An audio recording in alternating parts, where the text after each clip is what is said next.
People live in a world of their own making. Frankly, that seems to be the problem. Welcome to Angry Planet.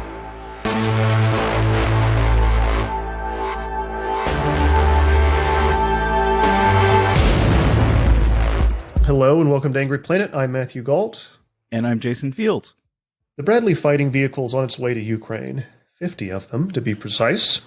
This armored personnel carrier on tracks is not a tank. Don't call it a tank.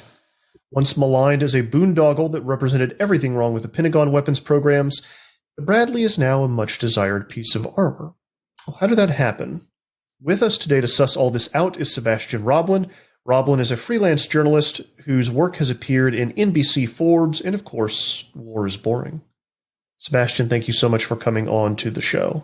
Yeah, it's been such a pleasure. I've been a fan for many years now. So what is a Bradley fighting vehicle? So, when you use the term fighting vehicle, it doesn't necessarily say too much to the average person, but the operators of these things are really picky about the title. But a good way to start with it to think is that this is an infantry fighting vehicle. It's meant to transport foot soldiers, but not only. Because the actually just transporting foot soldiers, it was done quite a bit, even in World War II, Vietnam. You had the U.S. used first half tracks during the Second World War, and then these boxy rhombus-shaped M113s in Vietnam. And they're basically like battle taxis. Like they help the troops get to the front line, and they could take some small arms fire, and probably the guys being transported inside are safe. But once they really run into enemy heavy weapons, they're in trouble, and they're not meant to do too much fighting once they've dropped the troops off. So as an infantry fighting vehicle, though, you then say, well, the vehicle itself should also be a major contributor to the fight. And, you could mount all sorts of heavy weapons, and then you don't have to have the foot soldiers get out and point their rifles in the middle of a tank battle, say. It was kind of the original concept. Well, was that the original concept, or was that a concept that came later during the planning phases as dramatized in a movie, perhaps? Yes. Well, it's tricky because, to be fair, preceding the Bradley by like 20 years almost, the Soviets came up with a similar type of vehicle, the BMP, which is really ubiquitously being used by both sides. And so that already had the idea of like, this is a troop transport for infantry that can also fight tanks. Now, the U.S. plans for a similar sort of vehicle didn't originally envision them fighting tanks so much.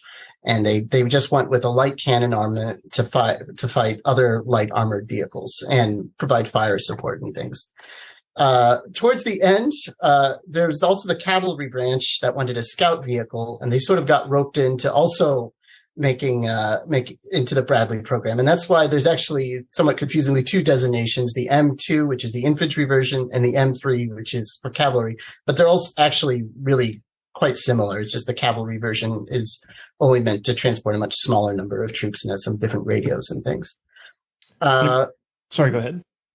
And eventually, the cost of like meshing these two projects together was high enough that there was fear Congress wouldn't approve it. So they were also like, well, why don't we just throw in some tank killing capability too? Because that's like a sexy weapon that Congress will like. So the origins of it feel kind of sordid. It's like, oh, this is a boondoggle meant to sell the project. And that was dramatized in a film called the Pentagon Wars, is how this program sort of spiraled and became ever more and more ambitious. Now, I think the film also looked at the fact that that there was some difficulty meeting the defensive and protective performance expectations. The Pentagon wanted the vehicle to be protected against the very heavy machine guns the Soviets used, up to 14.5 millimeter. And I think originally the vehicle wasn't quite up to that, and had to be tweaked and things. Now, what's a bit ironic about it is that although many people bring up the Pentagon Wars about how this is like another F-35 like program with lots of development issues and cost overruns, I think first, not only the Bradley has performed well in combat overall, it has some flaws which we can get into, but also it's basically kind of become a standard pattern. Like when the Soviets first introduced their BMP-1, it's now retroactively called, it had some design flaws that had to be significantly changed. But since then, this type of pattern of armament, like tracks, a small light cannon, and an anti-tank missile launcher, is sort of standardized. So I think the implication that it was badly conceived, I think, is more dubious, because everybody else eventually did the same thing and is iterating on that general pattern. Yeah, I was meditating on this the last week. Were you really meditating on this? I was thinking about. Okay. I was thinking about. Let me do malpropisms if I want. I was thinking about the Pentagon Wars last week as all this Bradley news was coming out, and I thought it was so funny to me that there's this movie with Kelsey Grammer from 1998 that was an HBO movie, was not even like in theaters, about that kind of dramatizes the processing of this thing or the creation of this thing, and like what a different place America was in 1998 with regards to its relationship with its military, that we were willing to do this comedy kind of lampooning military spending. And then, flash forward to 2023, and the thing that everyone, like, now everyone wants this thing. And not only that, like you said, it's been copied and iterated upon. It's a movie where Carrie Elwes puts goats in this thing, and to prove that the interior of the thing will kill people should it ever catch on fire, that there's like, it would release a flammable gas or would release a poison gas that would kill everyone. And now this thing is very popular. Yeah, no, it's all right. I had to deal with cats earlier. I thought I chased them all out, but one slipped in. Yes, and what's interesting about what you said there is that when the movie came out, the Bradley might also have been easier to see as something that no longer fit what the U.S. military needed at all. There was the mentality then that, look, now we're in a sort of post-great power conflict war. There's only going to be like peacekeeping or enforcement missions abroad, and a very heavy vehicle like the Bradley is like, overgunned and over-armored for that sort of thing. And so you actually see the next vehicle that the U.S. adopted, the Stryker, which was on wheels and much more lightly armed, made in response to that. So the Bradley seemed like, oh, this is a Cold War dinosaur, which will be pointless going forward to some. There'll never be another land war in Europe, they say. Yes, exactly. They're talking about sending the Stryker now too, right?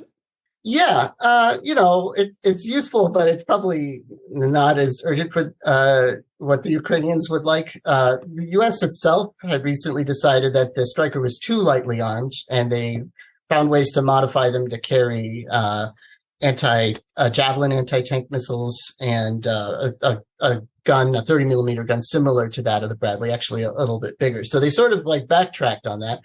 I think that there is still a feeling that wheeled vehicles might be more viable than was thought at the time. But, there's still places where you might encounter more trouble, like when in very muddy fields or steep inclines. And so there's still the argument for a tracked vehicle like the Bradley, even if there's higher operating costs usually with them. Can I ask you a purely hypothetical question? Mm-hmm. Could you lay out hypothetically how this might actually work in practice? Like, what's the situation on the battlefield? Then you bring in your how exactly does this all work, and does it work with other systems? All right. So here is, ideally, the Bradley would work as part of a combined arms team, which means that you have an attack where the tanks provide the heaviest firepower and also are ready to absorb the heaviest blows coming the other way. But once they encounter, and the Bradleys will fight alongside them and provide some extra fire support, which is how they were used in the 1991 Gulf War. And at the time, it was even said the Bradleys destroyed more Iraqi armored vehicles than the tanks. I mean, there were more of them out there.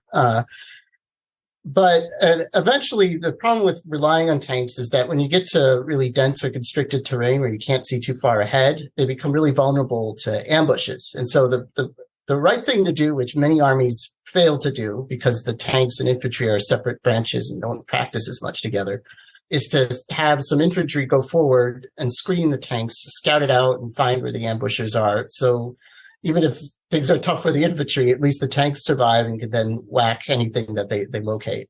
And the infantry can enter buildings, set up defensive positions. So there's a number of things they can kind of handle better than just relying on the tanks by themselves. And you still want to keep that infantry moving with the tanks, even if they're coming under like sniper fire or not so accurate artillery fire, which will like still shred a truck with a near miss, but maybe not so much in an armored Bradley. That was like one of the design characteristics, was to be resilient to shrapnel from a heavy Soviet howitzer. Like a direct hit would still do one in, but the idea is that you could keep on advancing and not have to not be pinned down when you come under small arms or more scattered artillery attention.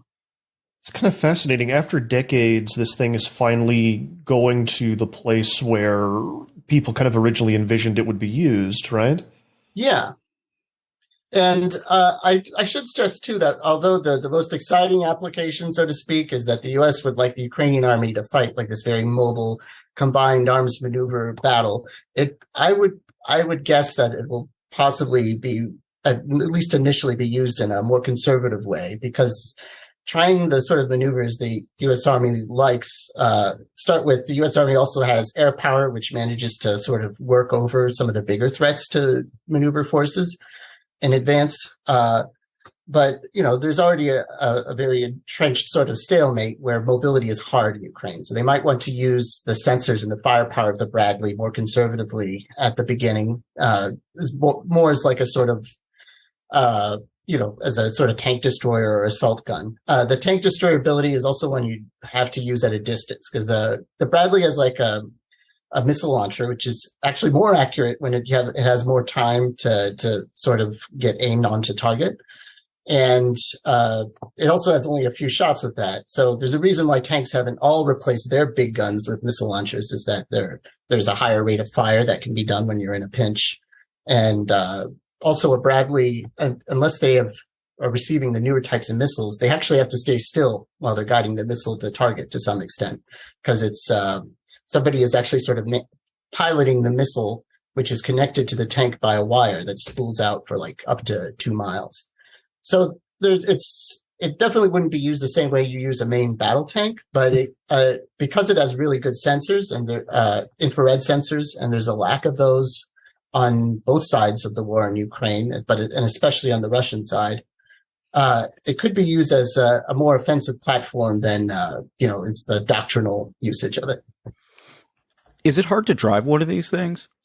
We're handing over these vehicles to Ukraine, which I assume that most of these people never have used one. And when you think about like the Patriot system, we had to bring a whole bunch of Ukrainians over to Oklahoma in order to learn how to use it. I mean, is this easy? Is just sort of plug and play? I'm sure there's a YouTube video that'll explain it. I would guess that the complexity will actually be the biggest for the maintenance and support services to learn. I've heard it's a similar issue with like jet fighters. It's like the piloting is one thing, but there's a lot of stuff that's been done to try to speed up the ease of use so that, non-genius recruits can still operate the vehicle. But then repairing the vehicle, maintaining it, and getting logistics is what I would worry more about. One bonus is that Ukraine has already received TOW missiles, so they probably by now they've already used some, so they at least have some institutional knowledge, and there's some efficiency in using the vehicle with a missile they already have started using. But you're right that training the crew will take time. It has more sophisticated sensors and things than the average Ukrainian brigade receives on its vehicles. But I don't think it'll be as difficult as a Patriot. The air defense is like immensely technically complicated, lots of interlocking parts. And it's to the point that a complete air defense unit for like a Patriot is like a large number of vehicles and hundreds of personnel all working together, rather than just an individual launcher acting by itself. Is there any kind of good fatal flaw for the Bradley that we should be looking for? Or does it not actually work in the cold, for example, and it's being sent into Russia? I mean, you know what I mean? Did you not hear me say about the poison goats and the gas? Right. Yeah, the poison goats. the one that's the U.S. Army has been a bit fixated on recently is that they added lots more armor to it after the Gulf War, and the version Ukraine is getting is called the M2A2 ODS, which stands for Operation Desert Storm, which was based on them. Oh, like we want way more armor on this, so that several categories of weapons no longer work against it. So they added all the armor, and it is harder to kill, but they didn't change the engine, so it weighs a lot more and using the same amount of engine power. And that also means it's lower to the ground, which brings up a related flaw. It's not really designed for mine resistance. They were thinking the Bradley was built to fight like a defensive war in Germany, so they thought the mines will be mostly ours. And so ideally what you want for mine resistance is like a V-shaped hull and some other features that protect the passengers if something explodes under it. So the U.S. is installing better engines so that the suspension is less strained and it can lift a bit higher up the ground, which protects it a bit from mines. But that'll the engine being a bit overtaxed and will still be a factor. I would think, especially getting through the mud and things. And the fact that it weighs 30 tons and the standard vehicle the Ukrainians use is 16 tons, the BMP-2.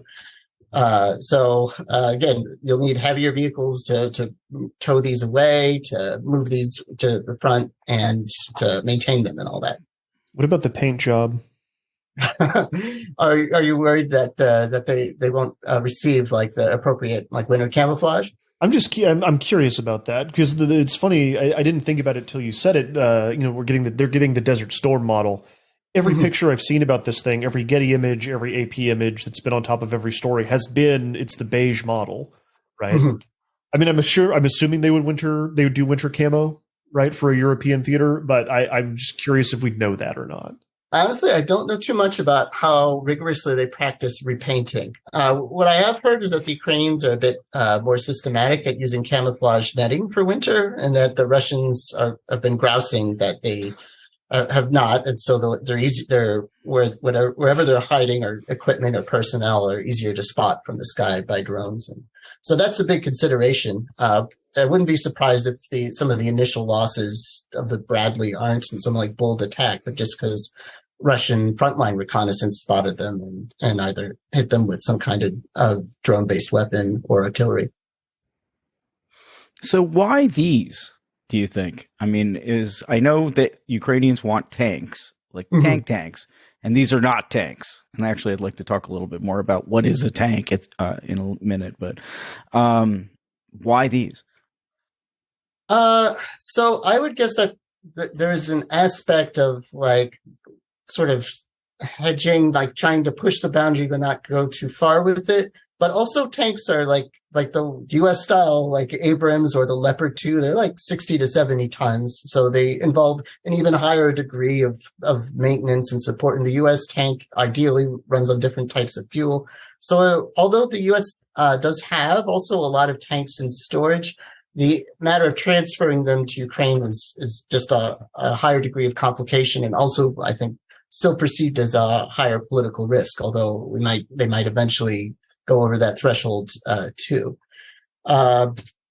So a tank can definitely survive some heavier firepower to the front. I think it is another aspect of that.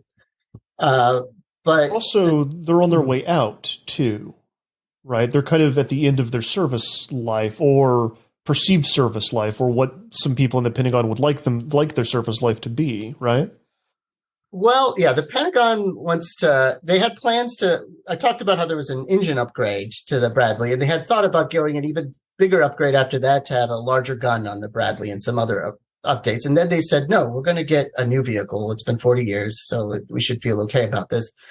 But they've kept on messing up the competition like time after time to replace it in like utterly spectacular ways, like billions and billions of dollars on like 3 or 4 failed attempts to replace the Bradley. And so the latest version, they've tried to release more flexible requirements so that the industry will be more creative. We'll see how it goes. Like the last one that the Pentagon canceled, there were 2 finalists, and one said, we need a couple extra months to deliver the vehicle, but we can't get a license to transport it. And the other one, I think, was called the Griffin tank. was basically ready. And the Pentagon said, oh, the first company, you can't deliver it on time, you're out. Second design that you offered, we're not satisfied with it. Cancel the program. So some people are like, oh, actually, this is good because they didn't waste even more money with something they didn't want, but it means they had to restart it again. The target vehicle that they have will have a larger cannon and some improved protection. And also they hope it will eventually be able to be used robotically. So if there's like a high risk mission, they won't have to have people on board to use it in battle.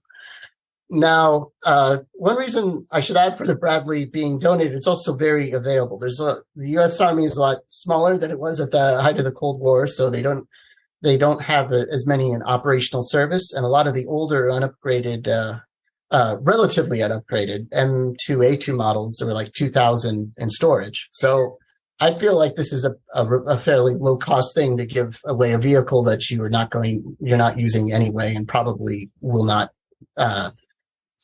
see service. Like some people are like, oh no, the US could use it for war. And it's like, well, the main conflict that's happening here in Ukraine will probably be the big one involving Russia for the time being.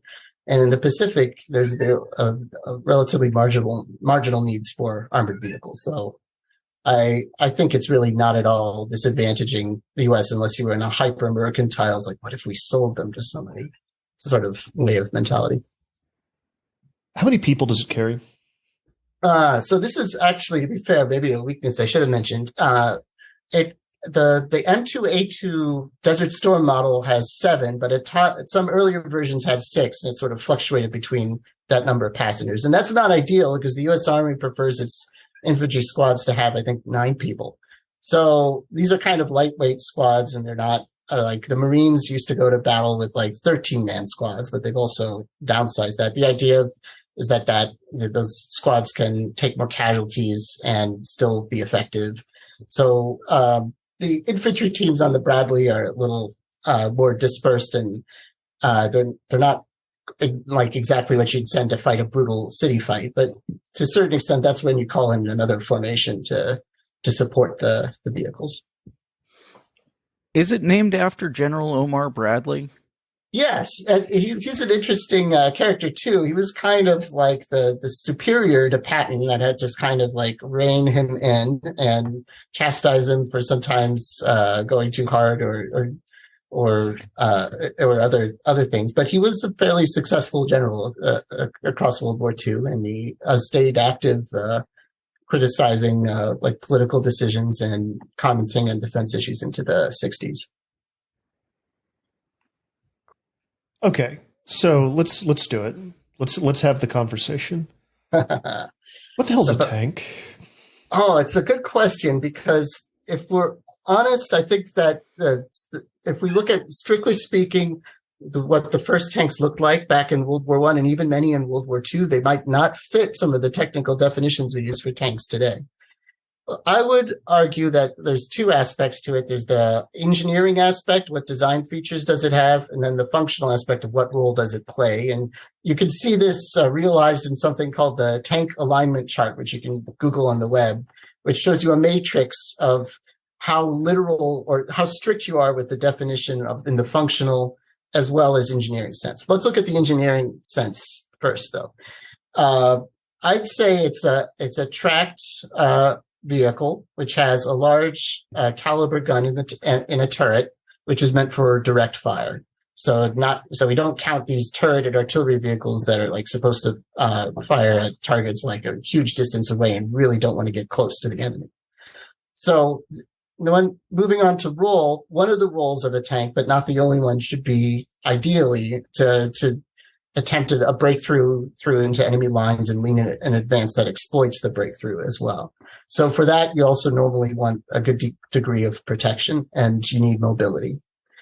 But the problem is, to some extent, this definition is really sticking close to what we'd call the main battle tank, which is the most common type, which is, if you look at it in World War II terms, is kind of between the medium and the heavy. It has the ambition of being like the mainstay of the force, like a medium tank, but also of being very tough to kill with even purpose-designed anti-tank weapons, which is sort of what we thought of as the heavy tank in World War II.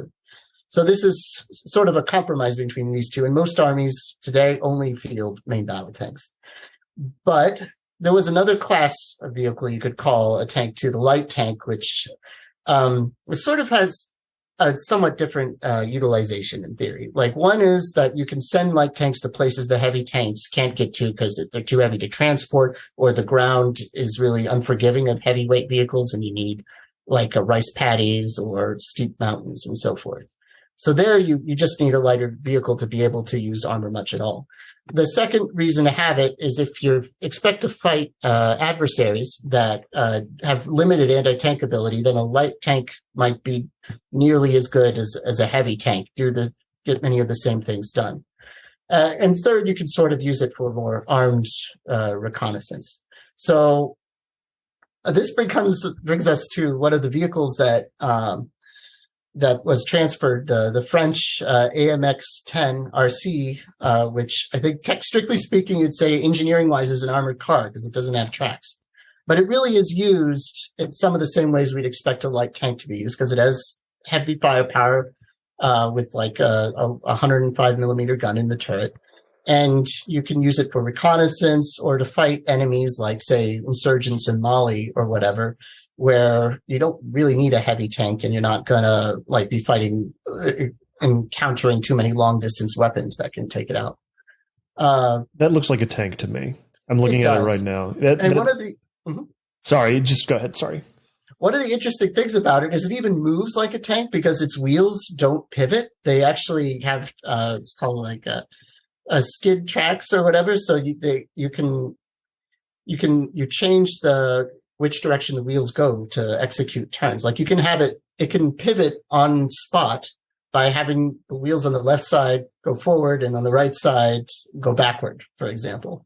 So in some ways it has actually pretty decent mobility, which is like the downside of the wheeled vehicle and compared to a tracked one normally.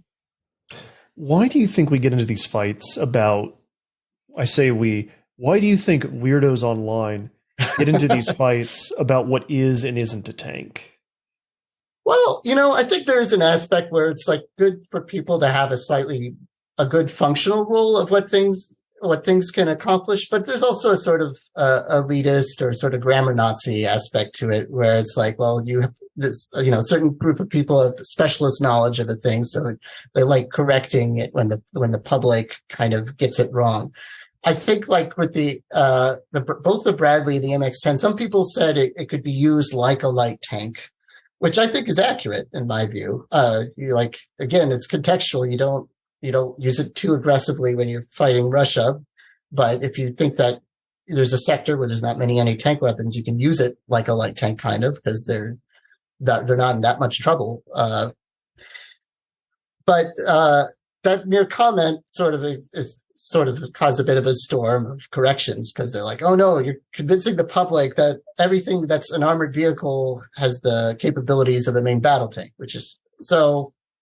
Sure, there's an aspect of we can promote a more refined view of how like these different arms are used, but there's also an aspect of like geeks liking to sort of lord it over the unwashed masses. I can. Yes, you got it. Sorry. Yeah, I mean, I can guarantee that a lot of people, including some people I work with, kind of looked at this and like looked at the Bradley specifically and were like, "That's a tank. You're not going to tell me any different. Sorry, that's a tank." Yeah, if you're being shot at one, for example, I'm sure it's very much like a tank, except that I guess you could be hitting like lots of little blasts from its cannon instead of one big one from the howitzer, right? But as far as I once wrote like at Tiananmen Square, right, a very infamous incident where the civilians were killed by armored vehicles. There were both tanks and also armored personnel carriers, and you probably did not really care about the difference if you were right in front of them.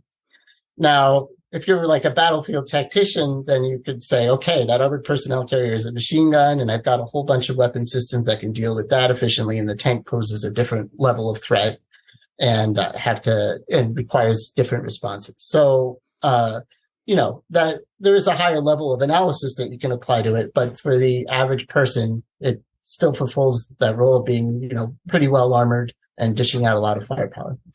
I guess there's also going to be the whole thing about whether or not we're stepping up our attack on Russia, right? I mean, if we're sending propeller planes versus jets, if we're sending, artillery versus rocket artillery, all of these things, it's partially the amount of destruction they can cause, but it's partially diplomatic as well, right? Why are tanks the line? Good question, right? I kind of wonder if part of it is with the Germans having kind of some trauma still over what they did during World War II. And so I think that they particularly see the tank as a very offensive weapon. And I think, on a basic level is yes, if you have a military that's wants the most optimal, firepower for defense, it's maybe you can concentrate more anti-tank weapons, portable ones to defend an area. But eventually, that defensive military also wants to counterattack or even go on the more ambitious counteroffensive. And then you still want armored vehicles. So I think there's a certain level where having lots of tanks means you might have some offensive intentions. But I think on a practical level, lots of offensive weapons also are very useful in defensive war. And it's kind of dubious, the idea that Ukraine is going to go too far and invade Russia or whatever with tanks. It's a very symbolic sort of thing. And I guess with these infantry fighting vehicles like the Bradley or the Marder, that which is pretty similar, which Germany is sending, they felt like this was a sort of comfortable halfway point. I do have the other thing that I find a bit skeptical about is that there are two things which might be sensitive weapons that cause a lot of destruction, like you said. And I'd say the artillery, just historically, and it sounds like to me in this conflict too, kills way more people than direct fire weapons. Hell, loitering munitions now, right? Yeah. Oh, and the videos of the drone attacks are also really terrifying to me because I could see how helpless many of the people are at detecting them when they creep up and drop the grenades on them. And I'm not sure that we have a robust ability on our side to deter that if we have faced an enemy using that ability. No, it's one of those things that's completely disrupting the battlefield, right? You've got a century of digging foxholes and acting a certain kind of way on the front line to avoid this kind of destruction, and that's just gone. That's over.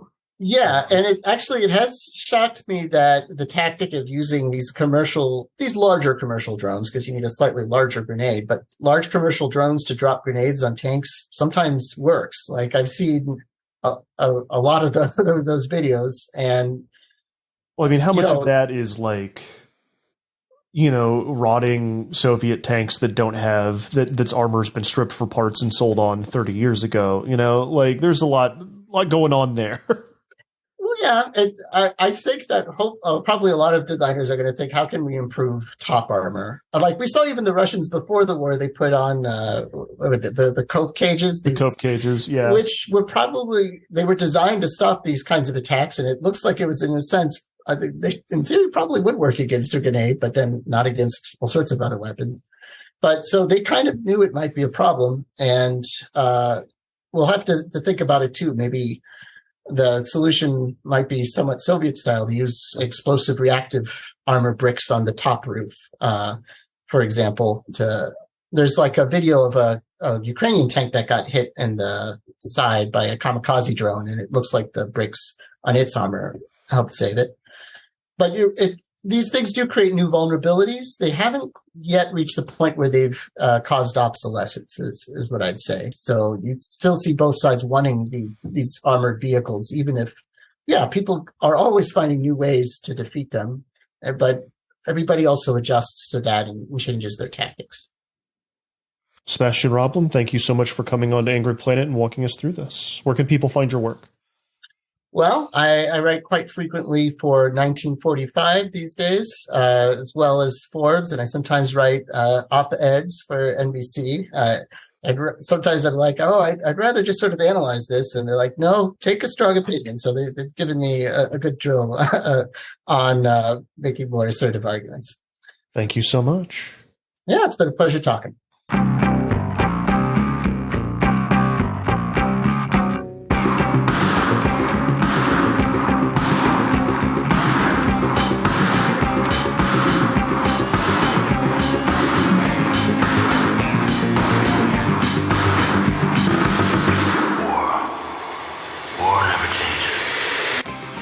Thanks for listening to another episode of Angry Planet. The show is produced with love by Matthew Galt and Jason Fields, with the assistance of Kevin Riddell.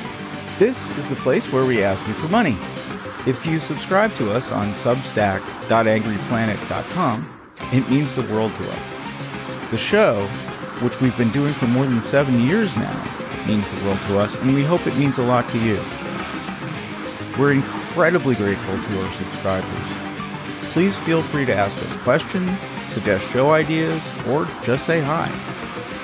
$9 a month may sound like a big ask, but it helps us to do the show on top of everything else that we do. We'd love to make Angry Planet a full-time gig and bring you a lot more content. If we get enough subscriptions, that's exactly what we'll do. But even if you don't subscribe, we're grateful that you listen. Many of you have been listening since the beginning, and seriously, that makes it worth doing the show. Thank you for listening, and look for another episode next week.